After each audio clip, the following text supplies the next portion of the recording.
Welcome back, everybody. Today, I'm going to teach you how to change an invoice number in QuickBooks Online. This is particularly useful when you need to correct a numbering error or align your invoices with a specific sequence for better organization and record keeping. To get started, go to QuickBooks Online and log into your account. Once you're logged in, you'll need to navigate to where all your invoices are stored. Look at the left navigation panel and click on the Sales menu. This is where QuickBooks houses all your customer transactions and sales-related activities. From the Sales submenu that appears, select Invoices. This will bring up a complete list of all the invoices you've created in your account. Now you need to locate the specific invoice you want to modify.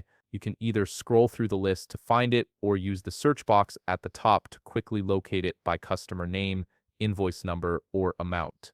Once you've found the invoice, click on it to open it. This will display the full invoice details on your screen. At the bottom right of the invoice, you'll see an Edit Invoice button. Click on this button to enter edit mode, which allows you to make changes to the invoice. Now that you're in edit mode, look near the top of the invoice form for the Invoice No field. This is where the current invoice number is displayed. Click inside this field and delete the existing invoice number completely. Once the field is cleared, type in the new invoice number you want to use. It's important to avoid using special characters in your invoice number, as QuickBooks works best with simple alphanumeric sequences.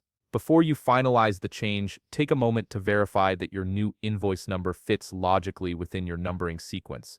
This helps prevent duplicate numbers and keeps your records organized and easy to track.